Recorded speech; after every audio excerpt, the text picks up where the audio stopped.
भाई जब भी हमें कोई ऐसा क्वेश्चन दिखे ना, तो हमारी सोच तुरंत खट से इस पे जानी चाहिए कि हम 6 को 2 और 3 के फॉर्म में लिख सकते हैं क्या। और ये सबको पता है कि 2 तिहाई 6 होता है।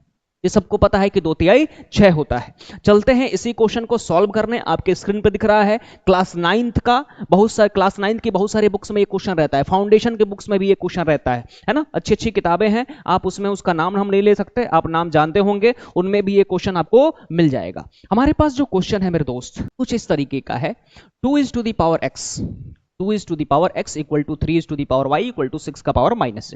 हमें सबसे पहले ये सोचना है कि इस 6 को, ये जो हमारे पास 6 है ना, क्या हम इसको 2 और 3 के पावर में लिख सकते हैं? तो बिल्कुल लिख सकते हैं।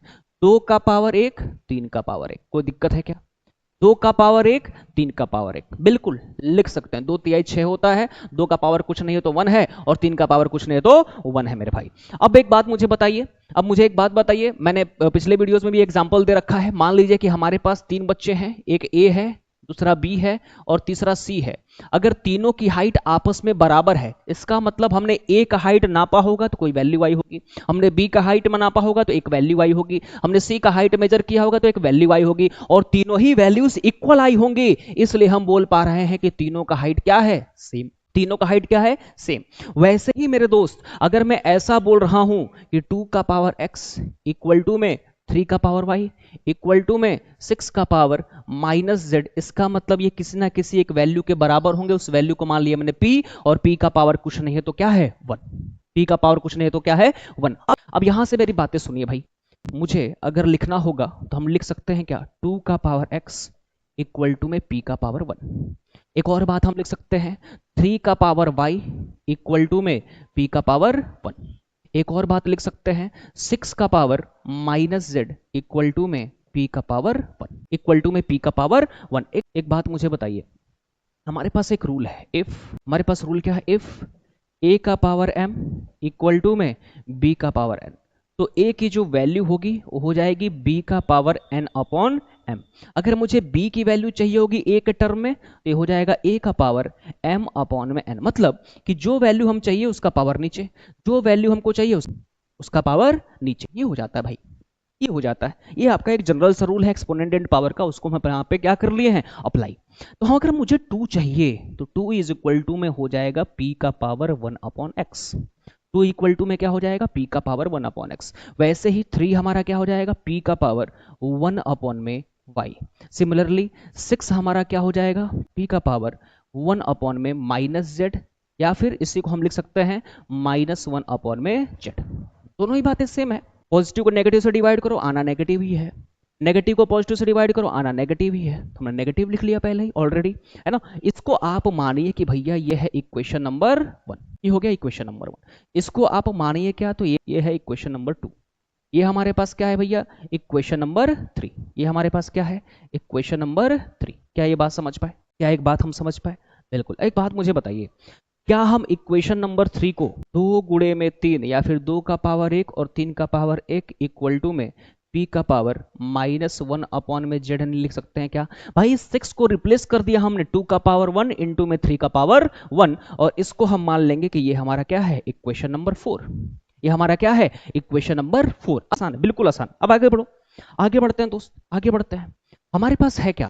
हमारे पास है 2 का पावर 1 इंटू में 3 का पावर 1 इक्वल टू में 6 का पावर -1 अपॉन z।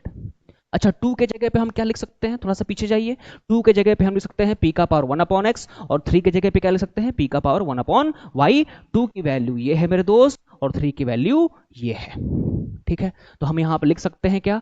p का पावर 1 अपॉन x, और इसी का पावर कितना है? 1। 3 के जगह पे हम लिख सकते हैं p का पावर 1 अपॉन में y, और इसी का पावर कितना है? 1। और इधर हमारे पास क्या है? 6 के जगह पे क्या लिख सकते हैं? 6 के जगह पे हम क्या लिख सकते हैं? एक मिनट, थोड़ा सा गड़बड़ी हुआ है लग रहा है। हाँ, 6 के जगह पे हम लिख सकते हैं p का पावर -1 अपॉन z, p का पावर -1 अपॉन z। ठीक, तो p का पावर -1 अपॉन z। अब हम इसमें क्या करेंगे भाई? एक रूल लगाएंगे। रूल कौन सा होता है? इफ a का पावर x और इस पूरे का पावर y हो, तो इन पावर्स का आपस में गुणा हो जाता है, तो ये बन जाता है a का पावर x इंटू वाई। तो 1 का मल्टीप्लीकेशन 1 बाई एक्स से, 1/x का मल्टीप्लीकेशन 1 से या फिर 1 का मल्टीप्लीकेशन 1/x से तो 1/x आएगा, 1/y का मल्टीप्लीकेशन 1 से तो 1/y आएगा। क्या ये बात समझे क्या? तो ये हमारे कुछ रूल्स हैं जो इसमें एप्लीकेबल हैं।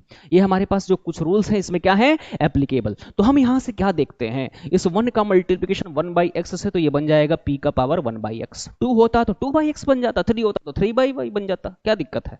हमारे पास आएगा p का पावर 1/y इक्वल टू में p का पावर -1/z। अब एक बात मुझे बताइए, एक हमारे पास रूल है, उसको हम लोग कहते क्या है, तो प्रोडक्ट रूल। उसको कहते हैं क्या है दोस्त, प्रोडक्ट रूल।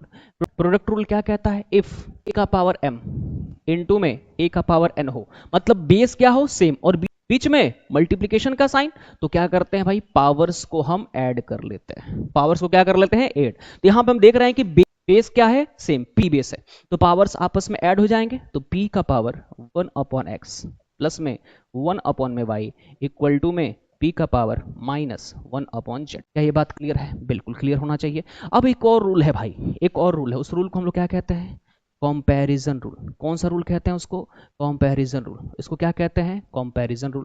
कंपैरिजन रूल क्या कहता है, इफ a का power x equal to a का पावर y तो x बराबर y। लगता कब है, ये जब बेस सेम होगा और बीच में मल्टीप्लीकेशन का साइन होगा तब प्रोडक्ट रूल लगेगा। जब बेस सेम होगा और बीच में इक्वल टू का साइन होगा तब कंपैरिजन रूल। अगर बेस हमारा सेम है तो पावर भी आपस में क्या होंगे, इक्वल। तो हम यहां से देख सकते हैं p बेस यहां भी और बीच में किसका साइन, इक्वल टू का। कौन सा रूल लग जाएगा, कंपैरिजन रूल। x की जगह पे क्या है, 1/x प्लस में 1/y, और मेरे भाई y के जगह पे कौन है, तो माइनस का 1/z। और ये बच्चों वाली बात है कि अगर -1/z इधर आएगा तो बनेगा प्लस का 1/z, और RHS में भैया कुछ मिलेगा ही नहीं, कौन मिलेगा, 0। यही प्रूफ करना था, हैंस प्रूव्ड। क्या ये बात समझ में आई है आपको? नहीं समझ में आई है, वीडियो रिवर्स करिए, फिर से देखिए, समझ में आ जाएगी। ठीक, बहुत बहुत धन्यवाद, नमस्कार, बहुत बहुत धन्यवाद। आप इसको स्क्रीनशॉट ले लीजिए, लिख लीजिए, सब आप पे डिपेंड करता है। ठीक है भाई, इसके पहले वाला भी स्लाइड देख लीजिए भैया, इसको भी देख सकते हो, इसको भी देख सकते हो, इसको भी स्क्रीनशॉट ले लो। कैसे हुआ है, क्या हुआ है, वीडियो रिवर्स कर लेना, वीडियो क्या कर लेना।